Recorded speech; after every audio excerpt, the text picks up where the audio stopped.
Happy Friday, everyone. Today's topic is introversion. Being an introvert in an extroverted world.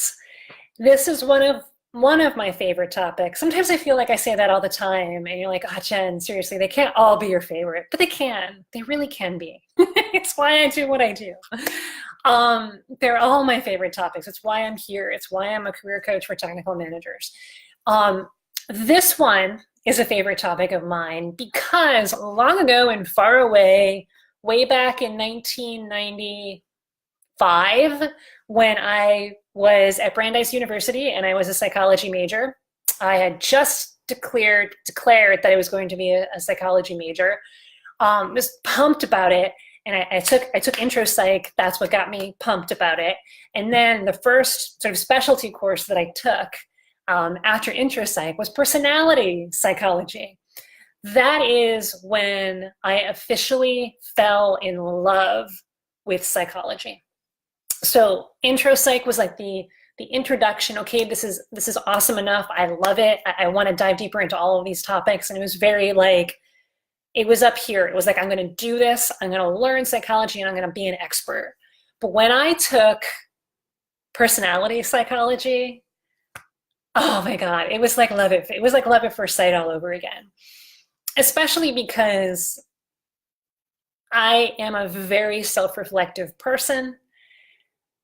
And so the idea of learning about more about myself through the lens of psychology, through the theories and the structures that so many other experts and giants have had researched before me, and the science behind it, to get to know myself a little bit more. But also, when we introspect and when we learn more about ourselves and our own personalities, that allows us to understand others as well.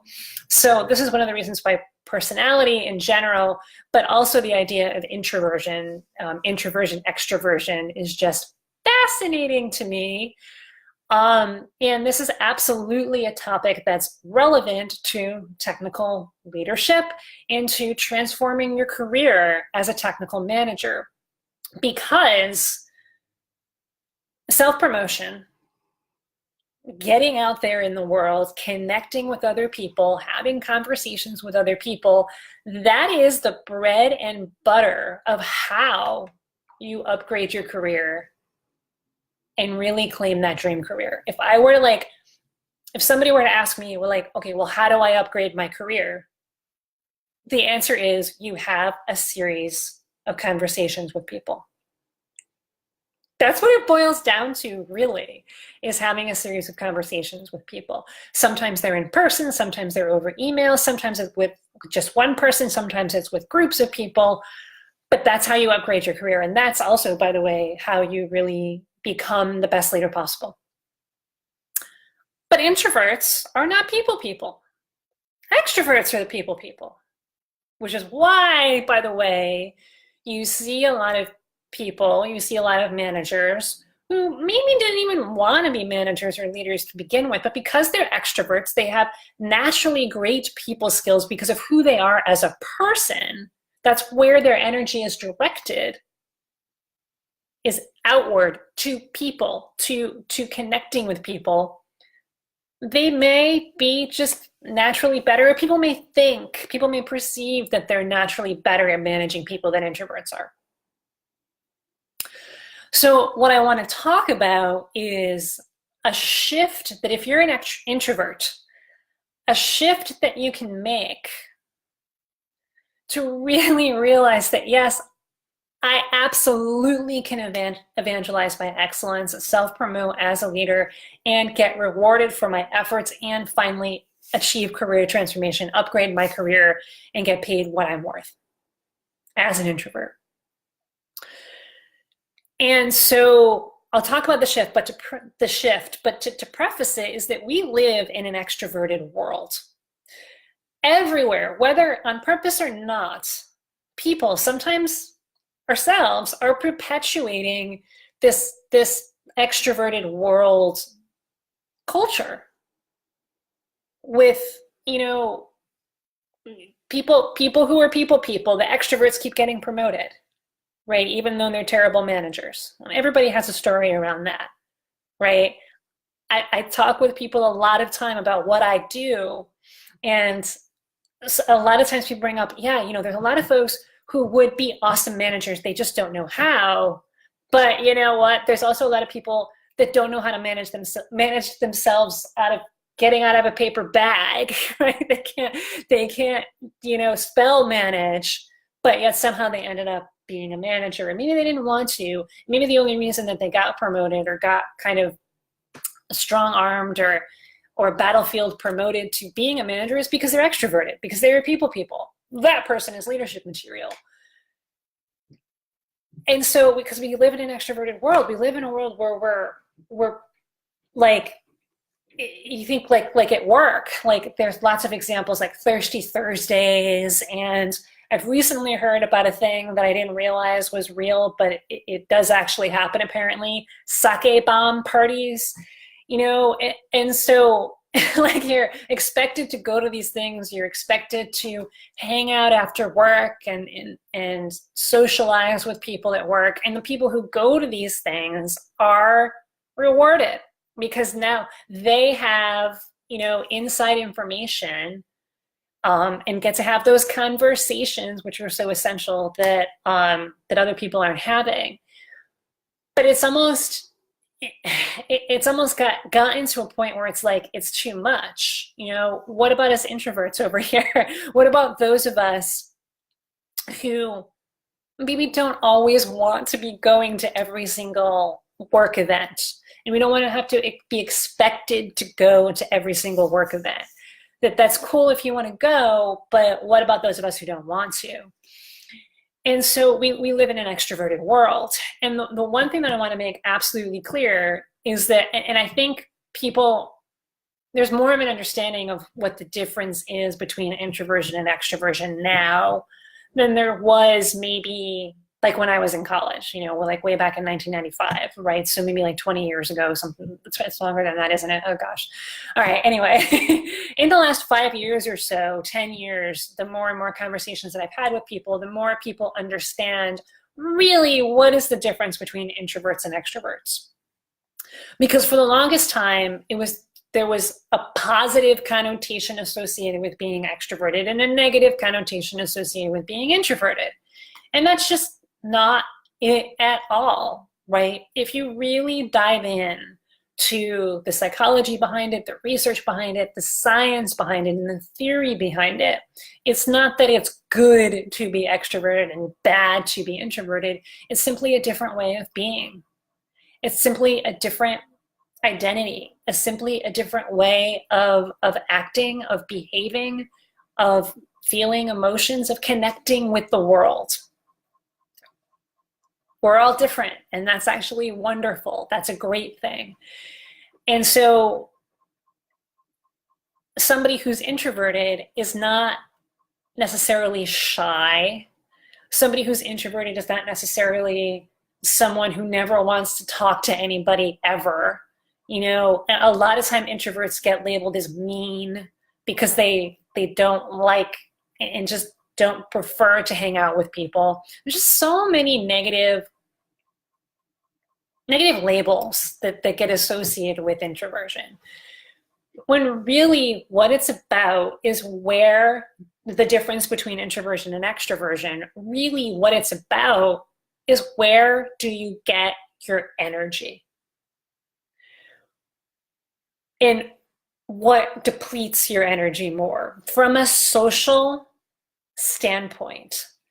So it really is about how we connect with the world and how we best connect with other humans, with other human beings. So for extroverts, and one thing to make clear is that this is not an on-off switch, it's a dimmer switch, right? It's not that there's, and I know that I'm using this language, but, and so that in some ways is not the best way to do it, and I admit that, but we use the language to have a schema, to have an easier way to explain things. But really it's more like a dimmer switch. How extroverted are you versus how introverted are you? So it's not that there's extroverts and there's introverts. There's a spectrum of 1 to 10. 1, 2, and 3 might be introversion. 4, 5, and 6 might be like ambiverts. You're a combination of introverts and extroverts. Would be 4, 5, 6, and then 7, 8, 9 would be extroversion. So where do you fall on that scale?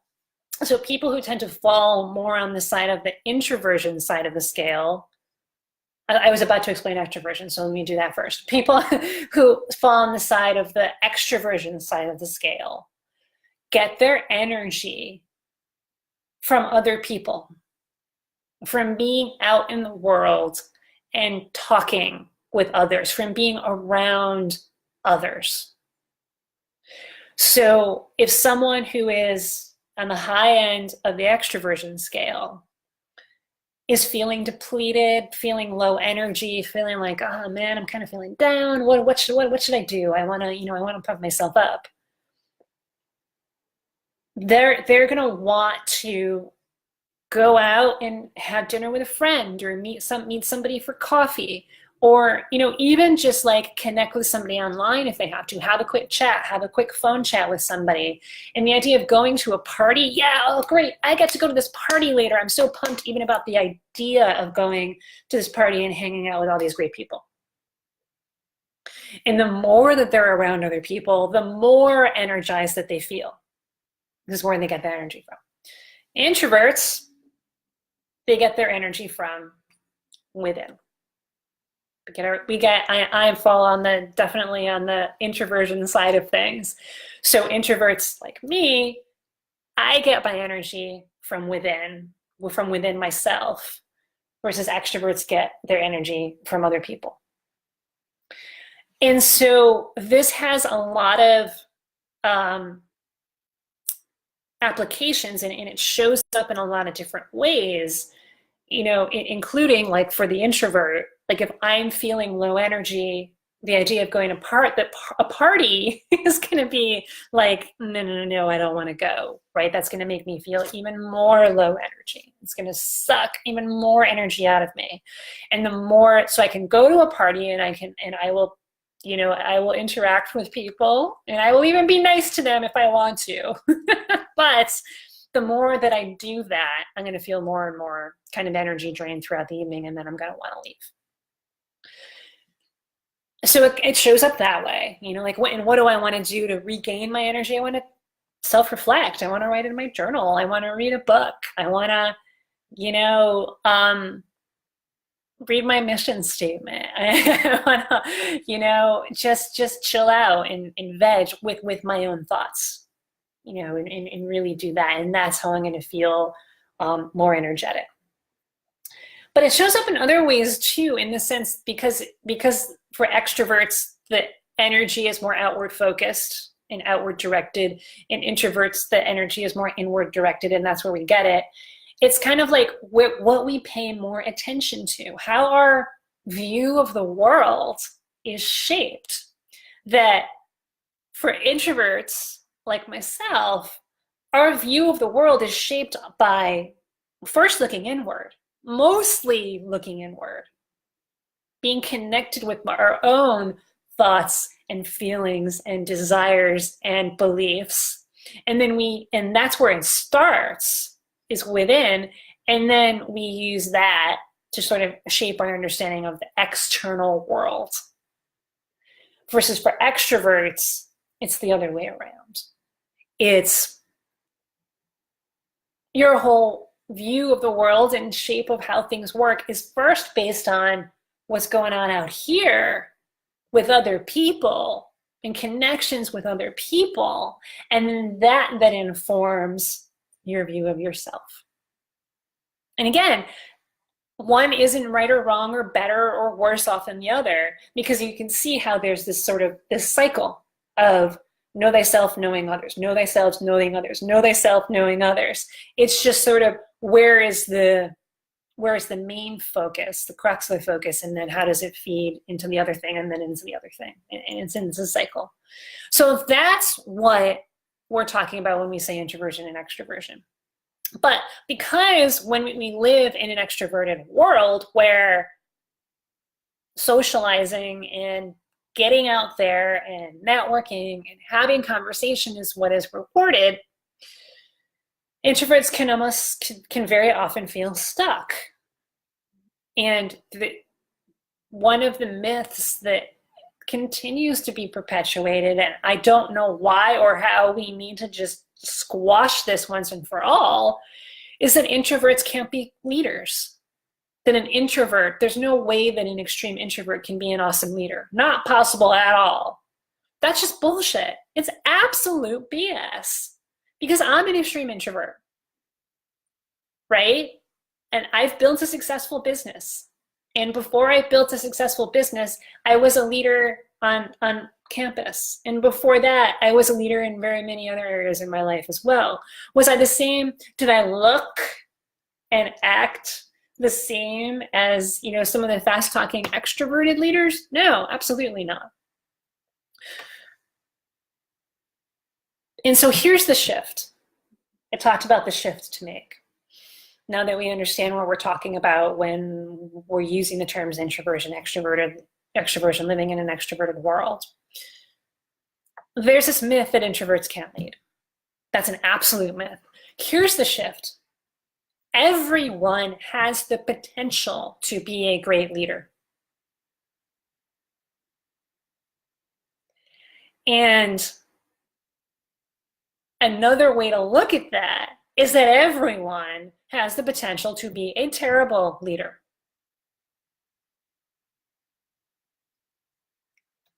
It's what you do with that potential that counts.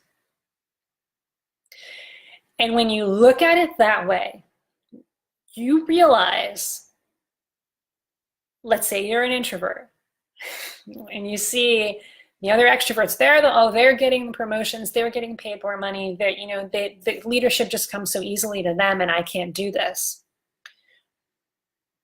They have the potential to be terrible leaders. And some of them actually are, right? They just got promoted because they were the squeaky wheel, and they shouldn't have gotten promoted. Everyone has the potential to be a great leader. Everyone has the potential to be a terrible leader.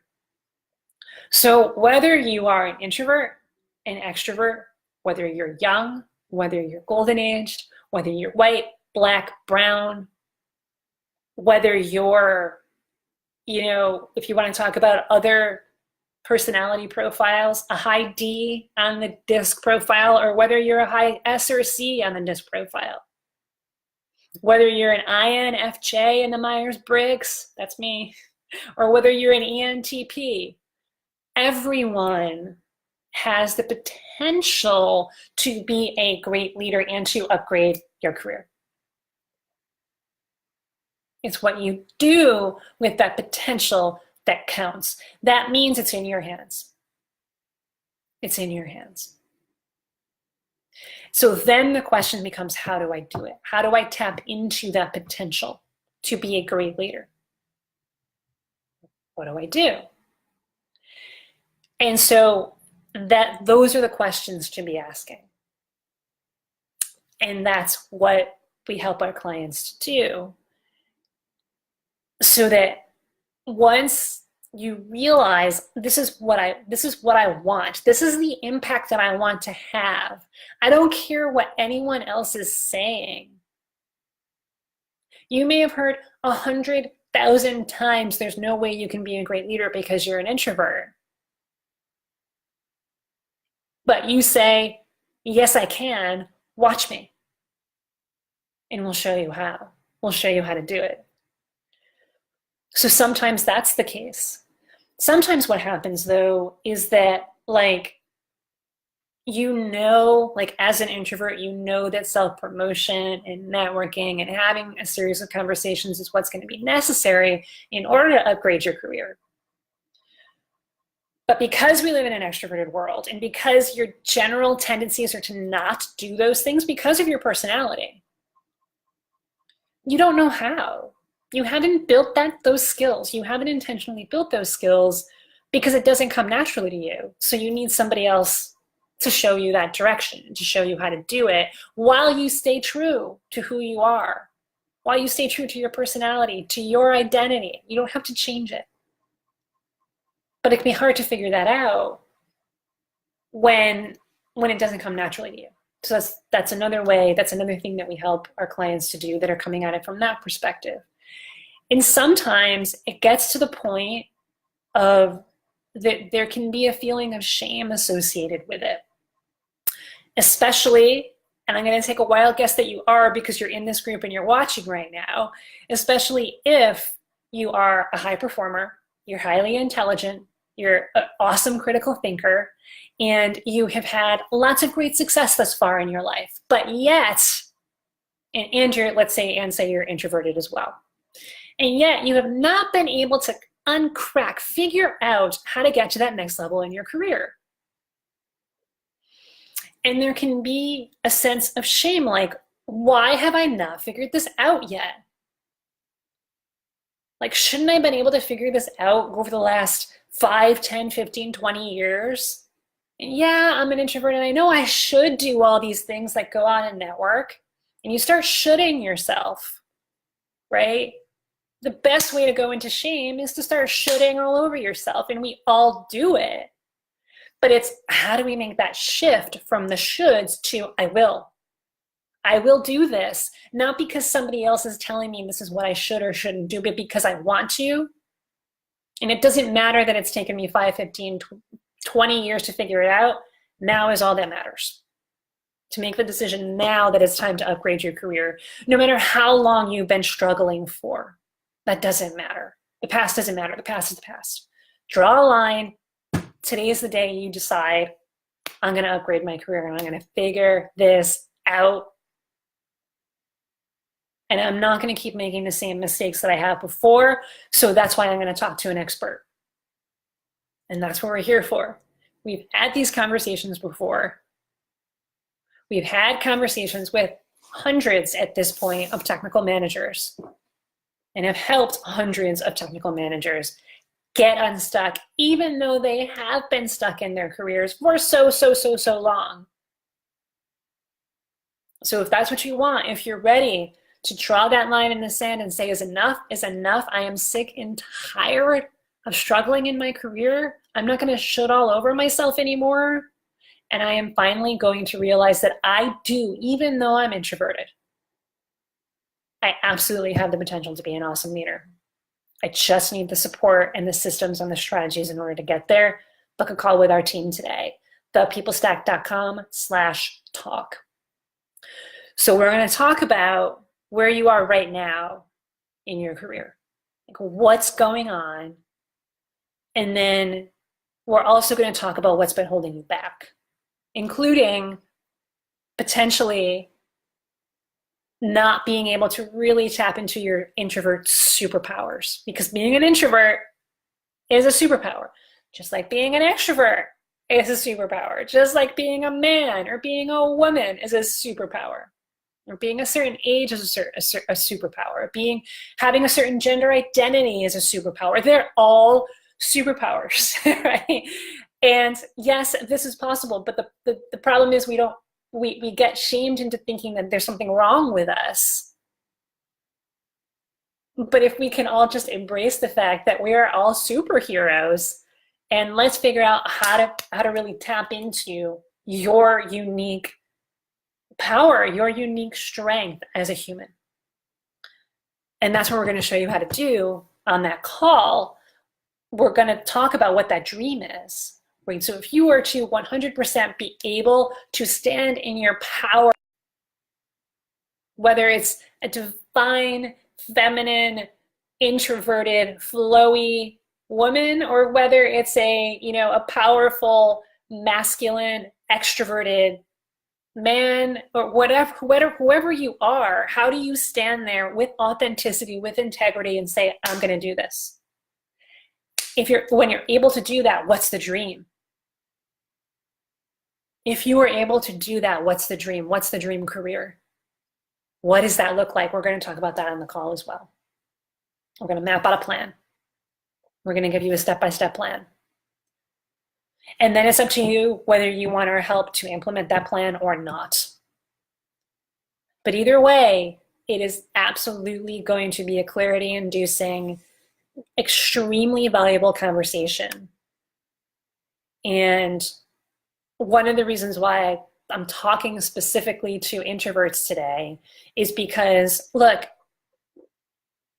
I've been there.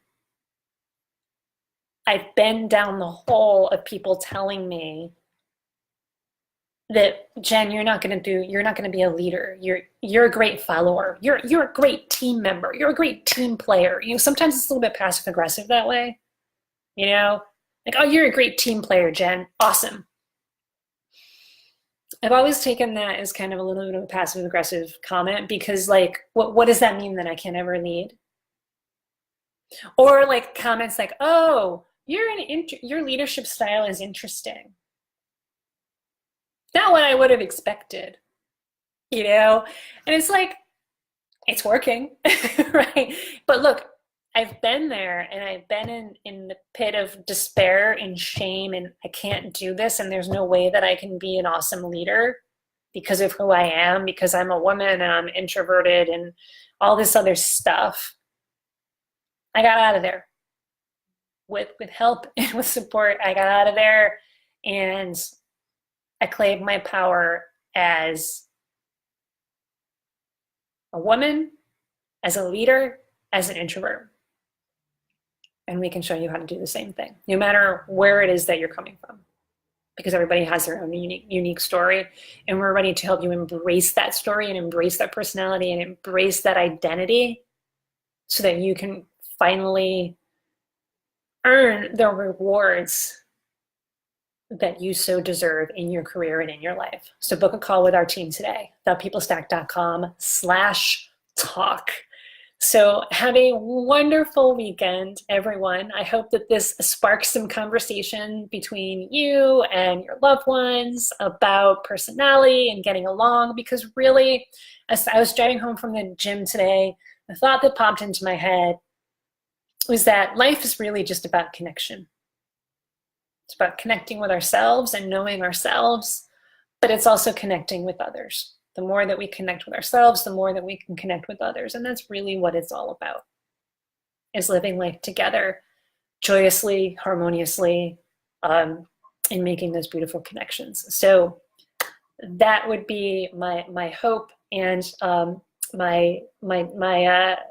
the energy that I want to send out to you now as you move into the weekend is make some awesome connections. And I will talk to you next week, next Wednesday. Take care, everyone. Bye-bye.